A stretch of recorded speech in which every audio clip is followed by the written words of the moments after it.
हूँ कि आपने मुझे ये मौका दिया कि मैं आके कोहाट अपने आबाई गांव आकर आपसे कुछ बातें कर सकूं। इसमें कोई शक नहीं कि कोहाट प्रेस क्लब ने हमेशा एक सहाफ़ती दुनिया में एक अहम किरदार अदा किया है और कोहाट की सरज़मीन ने बहुत से ऐसे लोग पैदा किए हैं जिन्होंने कि मुल्क में और बैनुल-अक़वामी तौर पे कोहाट का और पाकिस्तान का नाम रोशन किया है। कोहाट एक ज़रख़ेज़ सरज़मीन है, ज़मीन के लिहाज से नहीं, लेकिन मैं ज़हनों की ज़रख़ेज़ी की बात कर रहा हूँ। और इससे ये बात ज़ाहिर हो जाती है कि ये इलाका जो कि सदर्न डिस्ट्रिक्ट जनूबी अजला का एक एंट्री गेट है, वो माजी में काफ़ी महरूमियों का शिकार रहा। लेकिन जो भी हुकूमतें आईं और जो भी यहाँ के जो सियासी कायदीन आपने मुंतखब किए, हर एक ने अपना हिस्सा डाला होगा कोहाट की तरक्की में, जनूबी अजला की तरक्की में। लेकिन मैं आपको ये भी पूरे एतमाद के साथ कह सकता हूँ कि जितनी तरक्याती प्रोजेक्ट्स और इंफ्रास्ट्रक्चर के प्रोजेक्ट्स पाकिस्तान तहरीक-ए-इंसाफ की हुकूमत में लगे हैं और लगेंगे इंशाअल्लाह, कम से कम मैं 2023 तक की आपको गारंटी देता हूँ। वो इंशाअल्लाह पूरी जितनी भी माजी की जितनी भी हुकूमतें आई हैं उससे वो बहुत ज़्यादा और ज़्यादा मौसर प्रोजेक्ट्स होंगे, जिसमें कि रोड्स भी शामिल हैं। एक रोड आपने देखा है, आपके MNA शहरयार अफरीदी साहब और मैंने मिलके इसको इसकी मुकम्मल होने की तारीख़, इसको पाए तकमील पहुंचाना, इसमें आपके जो MNA हैं उनकी बड़ी कोशिशें शामिल हैं। हम मिलके काम करते हैं और इंशाअल्लाह जो आपकी जो इस्लामाबाद तक की जो सड़क है, दोरुइया सड़क, वो इंशाअल्लाह जून आने वाले साल में मुकम्मल हो जाएगी। इसी तरह आपके जो बिजली के एक बड़ा सीरियस मसला है यहाँ पे, वो भी इंशाअल्लाह हल हो जाएगा आने वाले साल में। मैं साथ में ये भी बताता चलूँ कि तहरीक इंसाफ की जो हुकूमत है उसने, क्योंकि आपका ताल्लुक़ ये कोहाट जो है ये शहर भी है और इसके साथ इसके जो मज़ाफ़ाती गांव हैं, इलाके हैं, तो ये एक मिक्सचर सा एक सेटिंग है जिसमें कि मैं चाहता हूँ कि आपकी वसातत से बड़े मुख्तसर अल्फाज में मैं ये बताना चाहता हूँ कि पाकिस्तान तहरीक इंसाफ की हुकूमत ने पाकिस्तान के लिए क्या किया है। जिन हालात में हमें हुकूमत मिली, जिस तरह के ख़जाना खाली था, हमें फ़ौरन IMF की तरफ जाना पड़ा और IMF की तरफ आदमी तभी जाता है जब आपकी मईशत बीमार हो। तो ये कहना माजी की हुकूमतों का कि वो GDP इतने पे छोड़ के गए थे और ये करके गए थे, वो करके गए थे, नतीजा यही था कि जब हम आए तो ख़जाना खाली था, इदारे मुकम्मल तौर पे मफलूज, क्योंकि माजी की हुकूमतों ने सिर्फ ज़ाती मफादात को तरजीह दी मुल्की मफादात पे। एक ऐसा माहौल बनाया जिससे कि आर्जी तौर पे और सतही तौर पे दिखाया ये गया कि ये एक सेहतमंद इकॉनमी है और इसमें काफ़ी चीज़ें हो रही हैं। लेकिन जब हकीकत से पर्दा उठा तो उससे यही ज़ाहिर हुआ कि कर्ज़ों में डूबा हुआ मुल्क, करंट अकाउंट का एक तारीख़ी डेफिसिट, फॉरेन पॉलिसी का कोई नामो निशान नहीं था, आइसोलेशन का शिकार पाकिस्तान। इसी तरह जो इदारे थे वो बिल्कुल मफलूज थे। ये सारे challenges prime minister Imran Khan ने एक ऐसी शख्सियत जो कि न किसी से खौफ है, न कोई कारोबार है और न कोई ज़ाती मफादात, उनकी पूरी कोशिश है कि वो दिन रात मेहनत करके इस मुल्क को, पहली बात तो ये है कि आलमी सतह पर एक रिस्पेक्ट दिलवाई। पहले हमारे लीडर्स जाते थे अमेरिका या यूरोप तो बड़ा उनका एक माजरताना एक अंदाज होता था, जबकि हमारे प्राइम मिनिस्टर जब चाहे वो अमेरिका के सदर से मिलें या यूरोप के लीडरान से मिलें, वो बराबरी की सतह पर मिलते हैं और एक कौम को एक फ़ख्र दिया कि जो उनका लीडर है वो ना किसी के सामने झुकता है और ना किसी से मरूब होता है। उसकी इंटरेस्ट इस मुल्क की इंटरेस्ट है, उसकी कोई ज़ाती इंटरेस्ट है नहीं। और इस मुल्क को तरक्की देना, इस मुल्क में खुशहाली लाना, इंसाफ की फराहमी, मेरिट का निज़ाम और मईशत को पायदार लेवल पे ले जाना, जिससे कि हमें, जिस तरह के हमने इलेक्शन से पहले भी कहा था कि हमारा जो मंजिल है वो यही है कि पाकिस्तान को हम उस सतह पे ले जाएं मुआशी तौर पे कि हमें कर्ज़े न मांगने पड़ें। और इसमें हमारी हुकूमत की ये अवलीन दिन से यही तरजीह रही है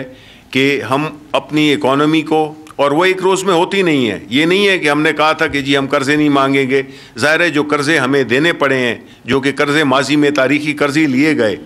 उसको देने के लिए ज़ाहिर है जब ख़जाना खाली हो तो आपको पैसे कर्ज़ लेना पड़ता है। लेकिन जो प्राइम मिनिस्टर साहब की जो बुनियादी सोच है वो यही है कि हमने अपनी मईशत को उस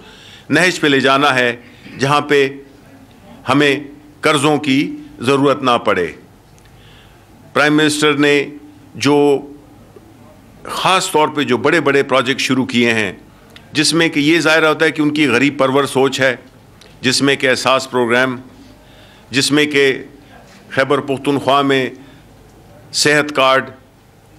और ये एक सहूलत है जिसमें कि मेरा ख्याल है कि पाकिस्तान के कभी भी ये इस तरह की एक फैसिलिटी नहीं दी गई जिसमें कि हर ख़ानदान जिसको 10 लाख रुपए की सेहत की इंश्योरेंस उसको मिले और वो किसी भी अस्पताल में जाके अपना या अपनी फैमिली का इलाज कर सके। डैम्स पे काम हमने शुरू किया, पुराने प्रोजेक्ट्स थे जो कि चलते नहीं थे, सिर्फ कागज़ों में थे, उन पे अमलदारी की। इसी तरह जो मईशत को, इंडस्ट्रीज़ को इस वक्त जो इंसेंटिव्स दिए हैं, अब इकॉनमी कोविड की वजह से जिस तरह से मुतासिर हुई थी, पूरी दुनिया में मुतासिर हुई, आपको ये नहीं भूलना चाहिए कि जी इस बीमारी ने या इस वबा ने पूरी दुनिया को हिला के रख दिया। और ऐसी मईशतें जो कि बहुत ही मजबूत थीं, चाहे वो अमेरिका हो, वो यूरोप हो, आपका अपना हमसाया मुल्क हो इंडिया, उनको एक ऐसी उससे तबाही से दो चार किया कि उन हालात में जो प्राइम मिनिस्टर की जो एक बुनियादी सोच थी जिसमें यह था कि रोज़गार को भी हिफाजत रखनी है उसकी और जानों की भी हिफाजत रखनी है, इन दोनों का बैलेंस करके हमने इकॉनमी को चलाई। और अल्हम्दुलिल्लाह पहला जो मरहला था उसमें हम बड़े कामयाब होकर निकले कि दुनिया की जो लीडर्स हैं, दुनिया की जो वर्ल्ड हेल्थ ऑर्गेनाइजेशन है, अमेरिका के एक साबिका फाइनेंस मिनिस्टर ने यहाँ तक कहा कि अगर अमेरिका पाकिस्तान की हिकमत अमली पे अमल करता तो वो 10 खरब डॉलर बचा सकता था। यानी मकसद ये है कि जिस लेवल पे ये पहली दफ़ा है कि पाकिस्तान की तकलीद करना चाहिए कई मुल्कों ने, ये ऐसा कभी भी नहीं हुआ था। तो हम ये समझते हैं कि जो हमारी हुकूमत है उसकी पहली तरजीह है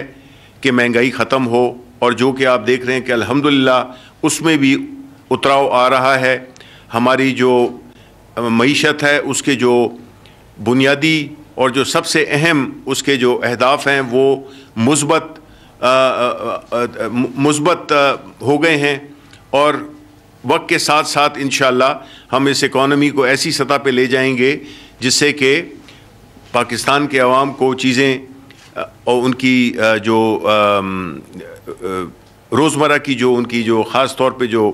गरीब लोग हैं उनकी जो अशाए खुर्द व नोश्त हैं, ये जो है तो इनकी कीमतें कम हों। और इंशाअल्लाह ये प्राइम मिनिस्टर इमरान ख़ान की क़यादत में ये मुल्क तरक्की भी करेगा, खुशहाली भी आएगी, और हम एक ऐसा निज़ाम बनाएंगे जिसमें कि पाकिस्तान के अवाम इस मुल्क के मालिक हों, न कि कुछ ख़ानदान और न कोई ख़ास ग्रोह। तो मैं कोहाट का फिर एक दफ़ा शुक्रिया अदा करता हूँ। और जहाँ तक कि आपके प्रेस क्लब का ताल्लुक़ है, मुझे ये कहना ज़रूरी है कि ये जो ताल्लुक़ है ये दो तरफ़ा होता है। आप मुलाकात करेंगे, बाहमी मशवरे होंगे, ताल्लुक़ पैदा होगा और जो कोहाट के प्रेस क्लब के जो मसाइल हैं उनको भी हम हल करने की कोशिश करेंगे। आपको लास्ट टाइम जब मैं यहाँ आया था तो मैंने कुछ ऐलान किया था, तो उसके 1 साल बाद फिर वो मौका आया। उस वक्त मैं वज़ीर नहीं था, लेकिन वो मौका आया और वो जो जिस चीज़ का वादा मैंने किया था वो हो गया। अब जहाँ तक आपके जो अभी मसाइल जिनका कि आपने ज़िक्र किया, कुछ सूबाई हुकूमत से ताल्लुक़ रखते हैं और कुछ फेडरल से, तो मैं आपसे यही कह सकता हूँ कि आपने जहाँ तक कि उसका ग्रांट का कहा था, तो वो इंशाल्लाह वो मैं समझता हूँ कि वो उसको आप समझ लें कि वो हो गया। और जो बाकी जो आपके जो कॉलोनी का और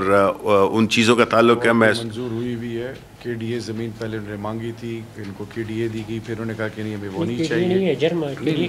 पहले KDA मंजूर हुई थी, फिर आप लोगों के कहने पे। हाँ, बहरहाल आपके जो मसाइल हैं वो मैं ये मानूंगा कि वो कोई ऐसे मसाइल नहीं हैं कि जो आपने गैर मुनासिब मांगे हैं। आपके हाँ, इसमें जो है जो भी आपने जो इश्यूज़ रेज़ किए हैं, जो आपने इसकी जो डिमांड्स हैं, वो इंशाल्लाह वो मुनासिब हैं, वो काबिल अमल हैं। और वापस मैं इस्लामाबाद जाकर इंशाल्लाह आपके साथ रब्ता करूँगा और इसकी मैं आपको अपडेट दूँगा कि इनमें कौन कौन सी चीज़ें हो गई हैं। इसी तरह जो है, तो मैं आज रेडियो पाकिस्तान को भी मैं वहाँ पे गया था, उनकी भी जो इश्यूज़ हैं, और आप मिल के जो सहाफ़ी बरादरी है, आपको चाहिए कि एक बड़ी ऑर्गेनाइज किस्म की, और आप ज़रा मुल्की सतह पे भी आप यहाँ कोहाट में बैठकर और ये तवक्को नहीं कर सकते हैं कि आपको अब आपकी रोड भी इंशाल्लाह बन जाएगी, आप 1.5 घंटे में इस्लामाबाद में होंगे। राब्ता हमारा ज़्यादा होना चाहिए और ताकि हम चीज़ों को आगे लेके जा सकें। बहुत बहुत शुक्रिया।